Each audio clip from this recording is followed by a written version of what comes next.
Chapter 10। 10वीं शताब्दी के श्रम हरक्यूलिस ने राक्षस मैमोन और उसके पूरे झुंड का विनाश कैसे किया। कहा जाता है कि ईसाई धर्म ने राक्षसों की पूजा को उखाड़ फेंका।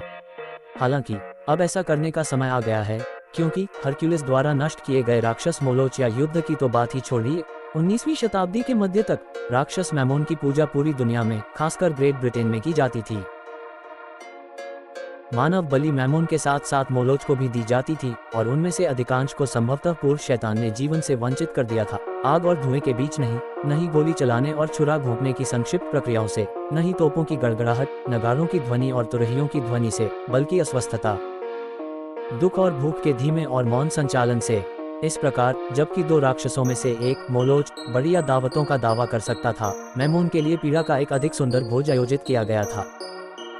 दानव मानव शरीर में निवास करने के शौकीन थे।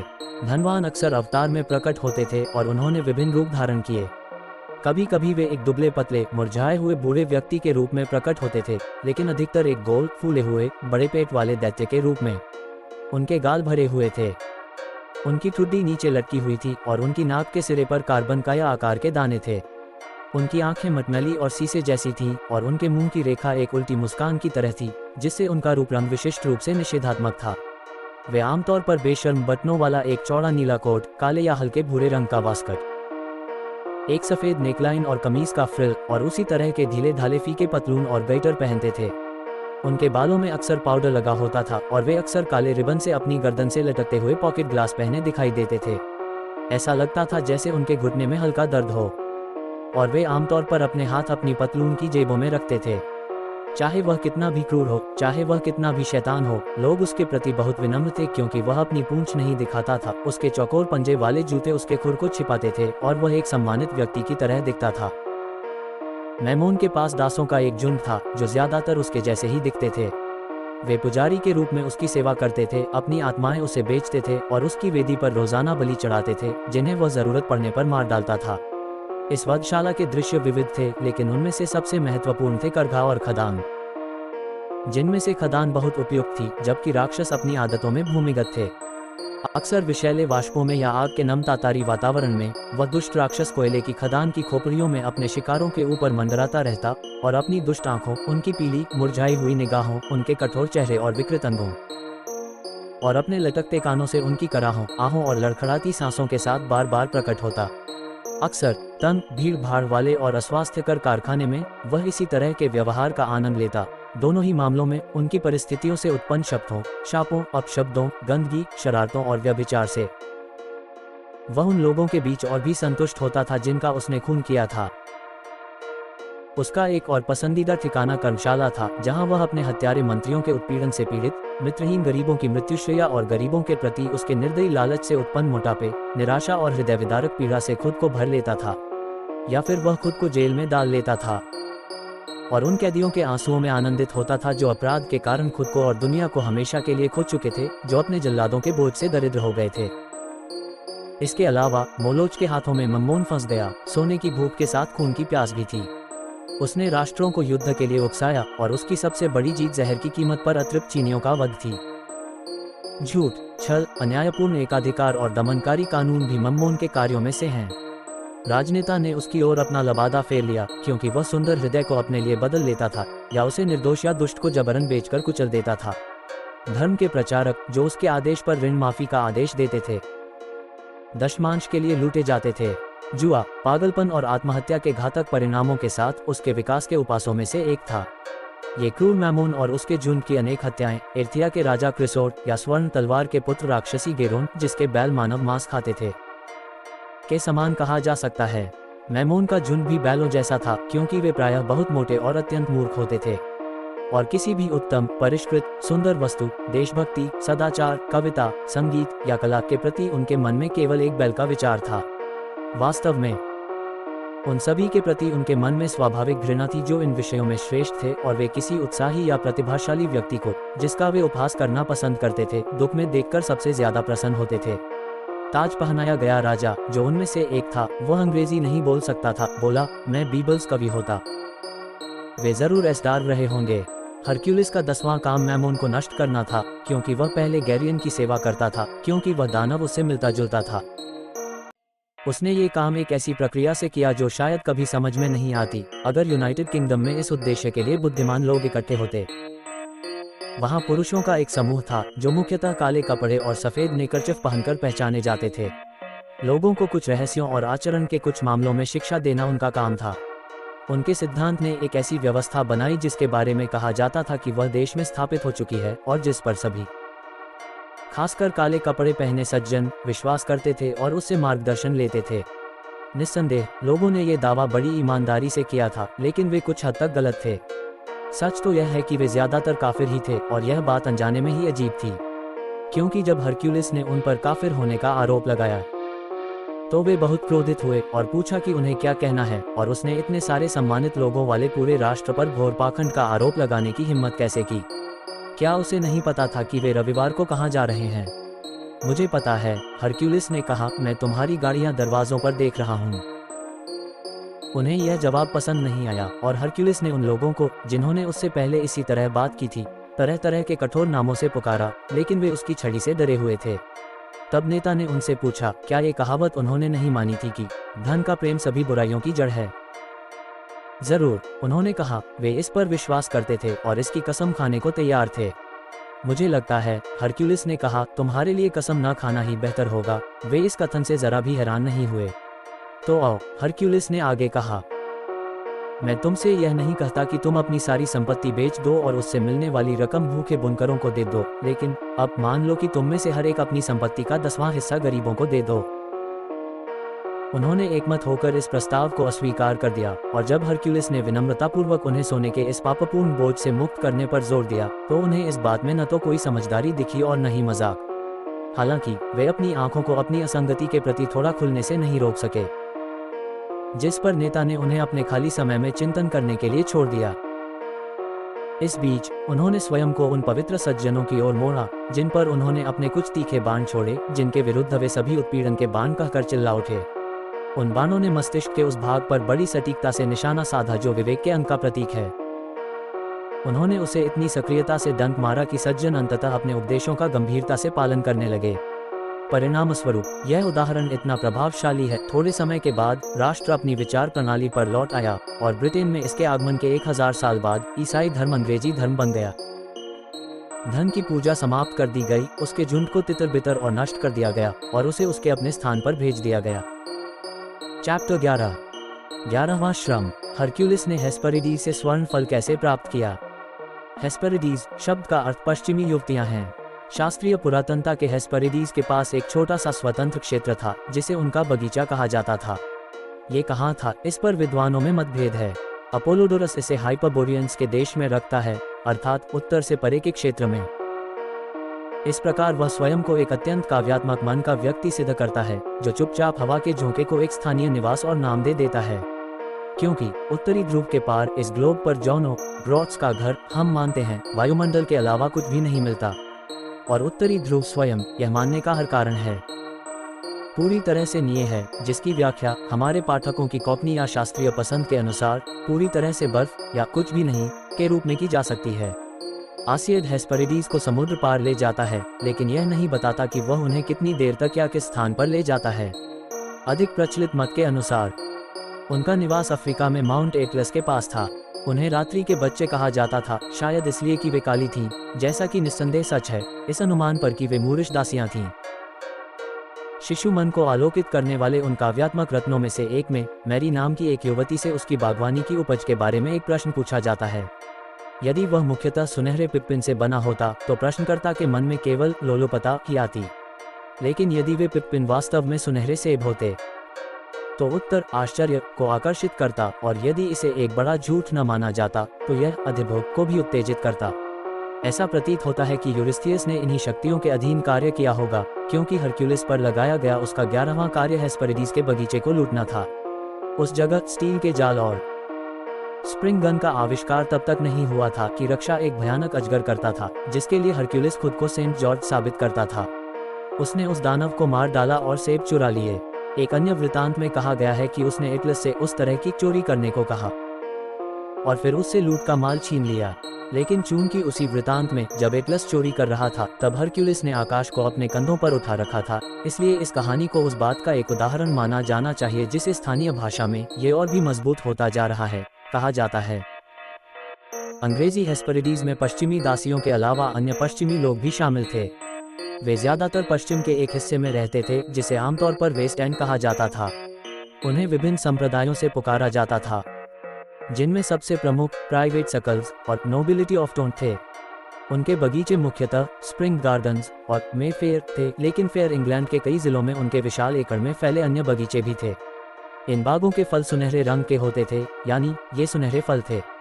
इनमें से कुछ खाने में अच्छे थे और बहुत अच्छे। वास्तव में इनमें मछली, मांस और बेहतरीन मुर्गे शामिल थे। इनमें से ज्यादातर पीने लायक थे। एक सच्चा ओम पोर्टेबले मदिरा और शराब की प्रजाति में, जिसका स्वाद प्राचीन लोग चख सकते थे, जिससे उन्हें फ्लेनियन की निर्णायक छोटी बियर याद आती थी। संक्षेप में, इसमें इस जीवन के सभी सुख सुविधाएं और सुख सुविधाएं शामिल थीं, जहां तक उन्हें पैसे से हासिल किया जा सकता था। इन बागों की विशिष्टता विभिन्न चतुराईपूर्ण युक्तियों द्वारा बनाए रखी जाती थी और व्यवहारिक रूप से ड्रैगन द्वारा नहीं, बल्कि एक निम्न श्रेणी के मनुष्यों द्वारा लागू की जाती थी, जो बाह्य रूप से वानर जाति से काफी मिलते जुलते थे और विभिन्न रंगों लाल, पीले, हरे और नीले के शानदार वस्त्र पहने हुए थे।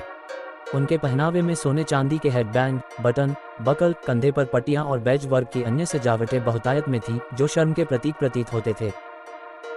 और ये दिखावा इस बात से और भी पुष्ट होता था कि उनके सिर पर सफ़ेद धूल या पाउडर लगा होता था, जिसमें पोमेटम नामक एक गंदा पदार्थ मिला होता था। मंच पर मूर्ख या मीरा गो राउंडर की भूमिका निभाते हुए कोई व्यक्ति इसी तरह अपना रूप बिगाड़ता था।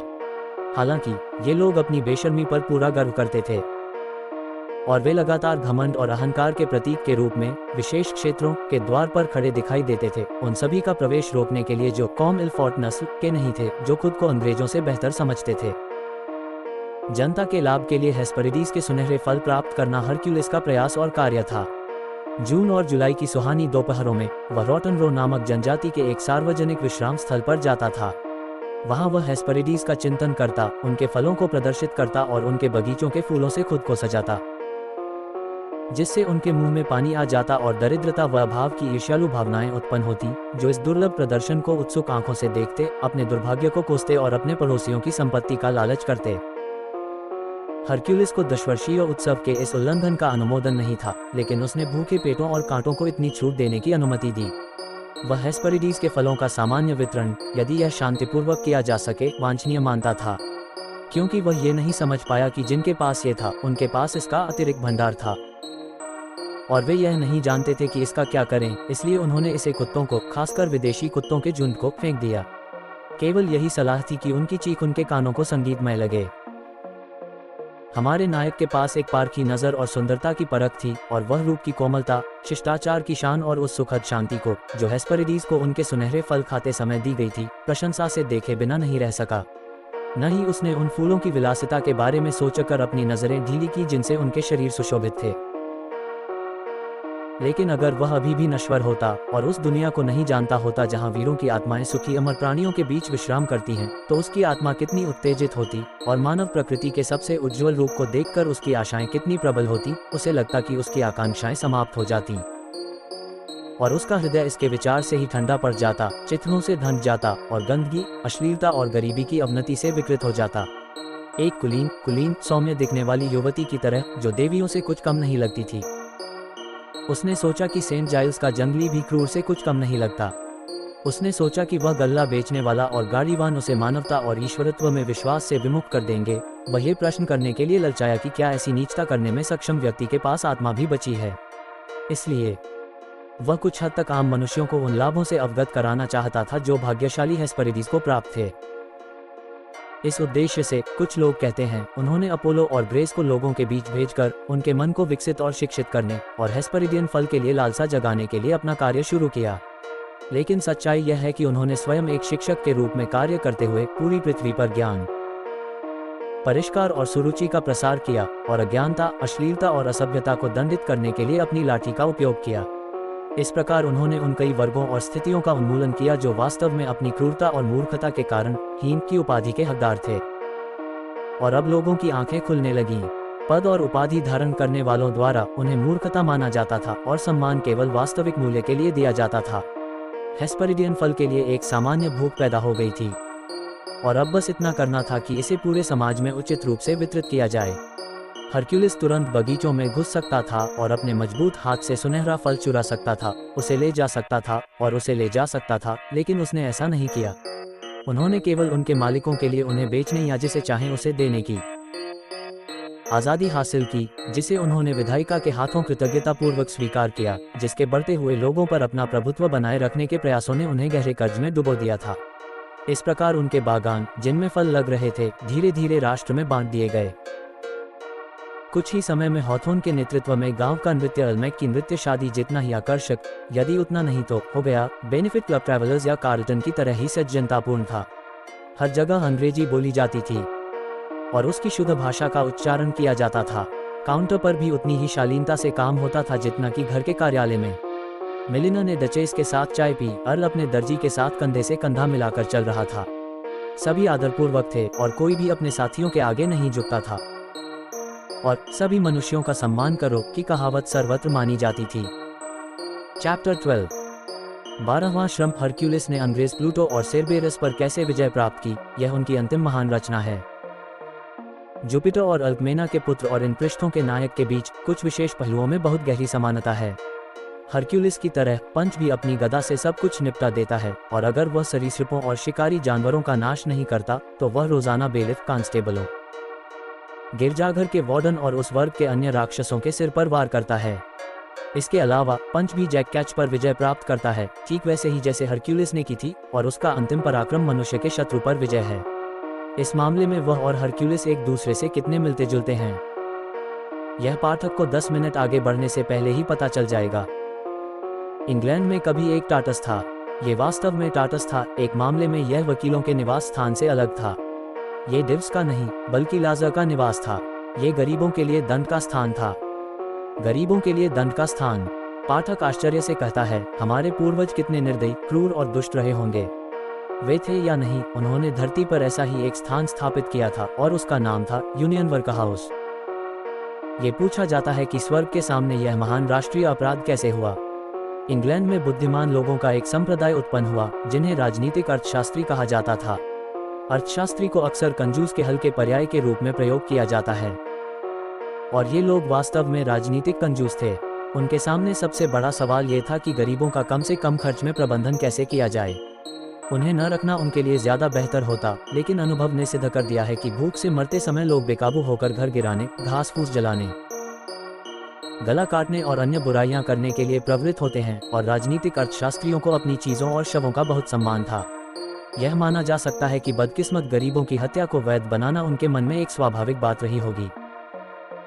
लेकिन अमीर और गरीब के बीच स्पष्ट रेखा खींचना और संपत्ति की वह योग्यता तय करना मुश्किल होता जिसके आधार पर जीवन भर सुरक्षा मिल सके। शायद इसी वजह से इस योजना को कभी अमल में नहीं लाया गया, लेकिन अनुमान है कि अब तक जरूरतमंद मां को अपनी संतान को नष्ट करने के लिए हर संभव प्रलोभन दिया जाता रहा है। अगर वह ऐसा करती तो इसका फायदा ये होता कि उसे मार दिया जाता, इस तरह जनसंख्या 2 कम हो जाती। इन मानवीय व्यवस्था पूजकों ने शायद निम्न वर्गों में टीकाकरण को हतोत्साहित करने की कोशिश की होगी, लेकिन बीमारी व्यक्तिगत मामला नहीं है।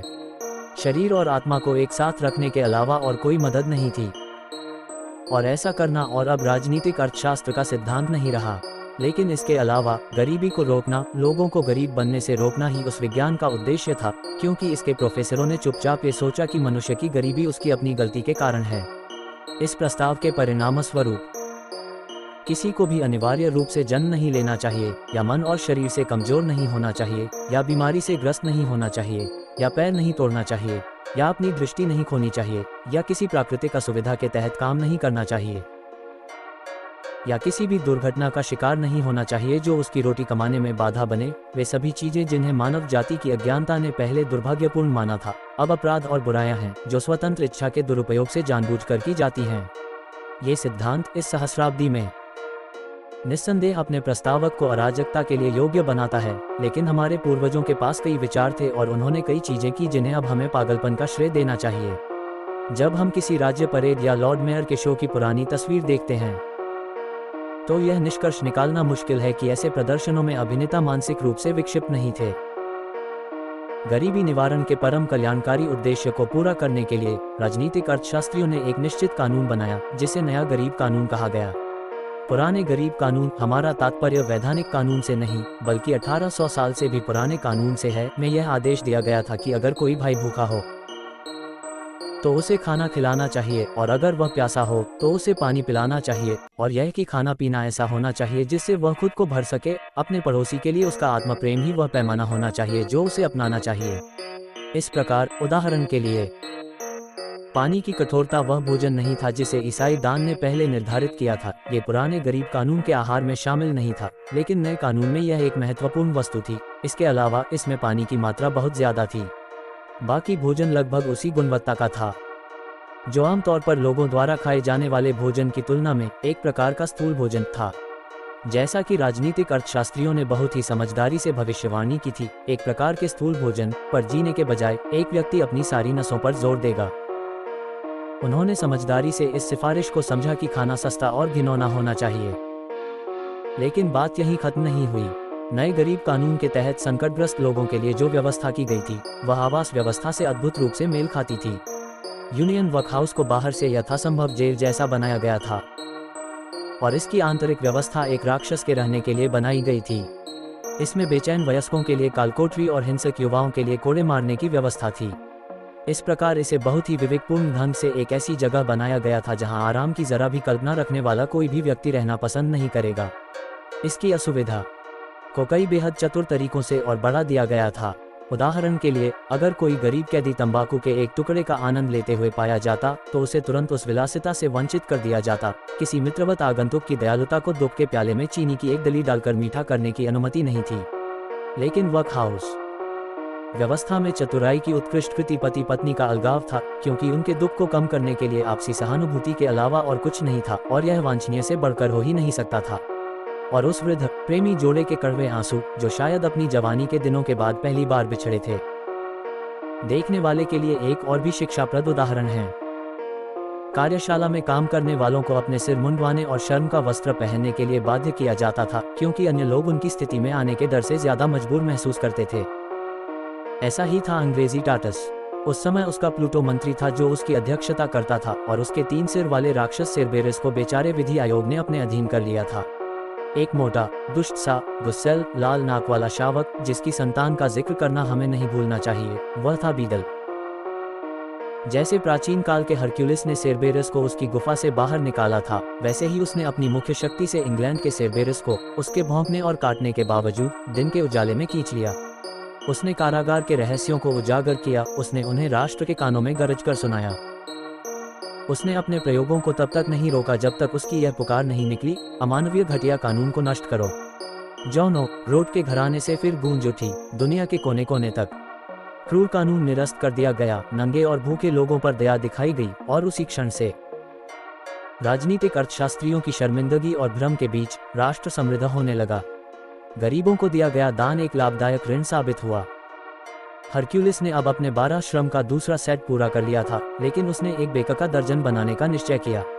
उसका अंतिम कार्य था 13वां श्रम, जिसके बारे में हम संक्षेप में बात करेंगे। हरक्यूलिस ने अपने महान कार्यों को समाप्त करके राष्ट्रीय ऋण चुकाया। उसने यह महान कार्य पंच के प्रोप्राइटर को उदारतापूर्वक अपनी आय का 10वां हिस्सा उस सच्चे देशभक्तिपूर्ण उद्देश्य के लिए समर्पित करने के लिए राजी करके किया। हरक्यूलिस के श्रम की सफलता ने इंग्लैंड को दुनिया के लिए एक उदाहरण बना दिया, और दुनिया ने इसे बड़े आनंद के साथ स्वीकार किया। इसलिए वह सार्वभौमिक शांति और खुशी है जिसमें हम अब रहते हैं। समाप्त। देखने के लिए धन्यवाद।